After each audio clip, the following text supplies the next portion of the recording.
Weakness to warrior mindset. Get it right this time.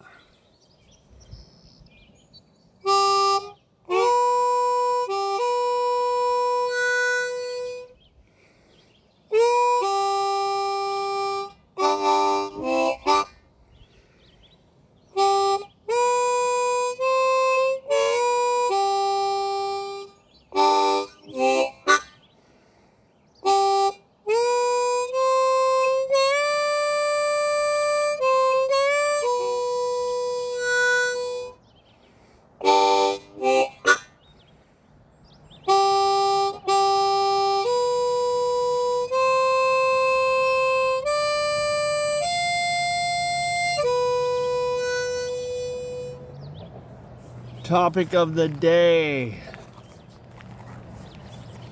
ways to handle those hunger pains when they come when you're on your journey from 30% body fat down to 12%. Here are the ways that I freaking handled the hunger pangs. Basically, I ate at about 2,100 calories, okay? Most of you people don't even know what 2,100 calories are, but it's really not that a lot of, it's not that a lot of food. You know, it's not that much food. You know, most people are eating around 3,000 calories, 27, 28, 3,000, 3,200. So it's a hell of a drop from what you're at down to 2,100 calories. So basically what I did is I would wait longer in the day to eat. So I normally wouldn't get up early. Well, I would get up early, trust me, I would get up at 4 a.m. But most people eat like breakfast around 7, 8-ish. I would wait until like 9 a.m. to have like my first meal. And it would be like 200 grams of potatoes, something that's really filling. You know, 200 grams of potatoes you don't think is a lot, it is. Wait till you eat 400 grams of potatoes and that'll show you how much it is. But I waited for a little bit longer. That way, even though I had the hunger pains, I knew food was coming. And then I would periodically space my meals out within 2 hours of each other. That way I know, okay, it's only 2 hours away.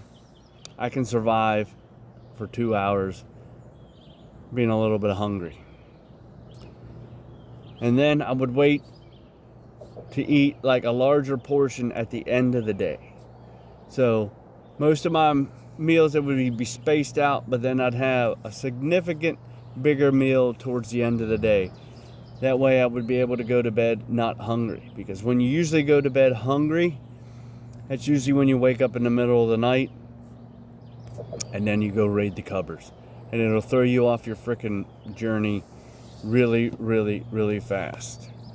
Another way I staved off the hunger pains was I stayed hydrated.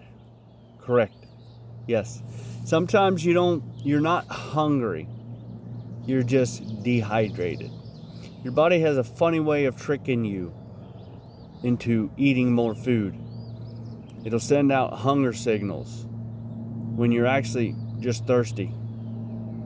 So all really you have to do is just get some electrolytes in you. And go get some Transparent Labs freaking hydrate. It's the perfect electrolyte solution to keep you hydrated. It'll keep those hunger pangs at bay. Not only that, I used raw EAAs, essential amino acid. You'll get used to the flavor. Actually, you'll start to like it. The first time you try it, I was like, man, this shit tastes like garbage. But then the second and third time, once my palate got used to it, I enjoyed it. It's got all those nice amino acids in there. I know you can get a lot of them from your diet, but it's always best to supplement and add extra. Another way I curbed freaking hunger pangs was I would go for walks. Going for walks puts your body into exercise mode. So it's going to need fuel to do those exercises. And the way their body's going to get that fuel is by burning fat. It's going to pull those calories from fat. Now, running versus walking. Running is obviously good for your heart and your cardiovascular, and it burns calories as well. But it makes you hungrier because you're expending more energy. So you're more likely to eat more if you run. Versus walking is steady state cardio. It's good for the heart as well. And it's good for cardiovascular. But it doesn't create that much of a strain on your body where your body has to freaking use much more fuel to be able to fuel the walk. It's just a walk. You walk every day. Some of you, not as far as you should, but you still walk every day from your house to your car, mowing grass, things along that nature, in the freaking grocery store, things along that nature. Another way to curb your freaking appetite and to stay hydrated is get some freaking ice. Get some ice cube trays, fill them up halfway with electrolyte solution or EAA, essential amino acids, and then just chew on ice. Eat ice. Ice is a good way because it gives your body that natural sensation of you're eating something because you're chewing on ice, and it sends that freaking signal to your brain that, hey, we're eating something, and it'll curb that appetite. I don't recommend taking freaking appetite suppressants because that doesn't work either, because you're not going to be able to eat, the amount of calories that you need to get to your fat loss goal. In fact, you'll be eating less and it'll just be counterproductive. So don't do some stupid shit where you freaking drop your freaking calories and you start taking freaking appetite suppressors, because that's not going to work either. It's a double-edged sword and it's unsustainable. Your calories will be way too low. You'll lose weight, but you'll lose the wrong kind of weight. You'll be losing muscle mass, and you don't want to lose your muscle, what muscle you have. You want to be able to burn off calories without having to be hungry all the time. Another way to suppress appetite is carbonated beverages, like diet sodas. Yes, diet sodas are healthy. They may have artificial sweeteners in them, but they're still healthy. You'd have to drink a shit ton of freaking artificial sweeteners to harm your body. So, if anybody sees you drinking Diet Coke and they're like, Diet Coke's bad for you, look at their physique. Look at their Dunlap. Look around their midsection and be like, you're telling me that Diet Coke's bad for me? Like, look at you. Hunger pains is a natural process. You're going to be hungry because you reduced your calories. But you also have to put that in your mindset that when you're hungry, you're burning fat, because your body's getting fuel from somewhere. It's getting that fuel from that fat that's around your freaking belly, on your neck, on your face, on your legs, all over your body. It's going to consume that fat. Another way, the most important way, the hardest way, is just tough it out. Get that mental mindset that hunger is going to be part of the process, and it's something that's challenging and that you must be able to overcome. That's the mental part that nobody's going to prepare you for. That being hungry for some people is like They act like they're dying, like, I'm so hungry. No. Wait it out. Go for walks. Drink water. But keep that mental mindset and that mental fortitude that this is just temporary. It's not going to last all day. It's not going to last for weeks. It's not going to last for months. It may last for a couple hours. Now, the duration of the repetitive hunger pains is going to be a couple months. Okay? But you're only going to be hungry for a couple hours at a time every day. But it's going to last every day for a couple months. You have to be able to get through that. That's why most people fail. Because they don't like to be hungry. Or they can't stand being hungry for a little bit. Trust me, it's not that big of a deal. It's not that hard. It's not a deal breaker. Again, that's why most people quit.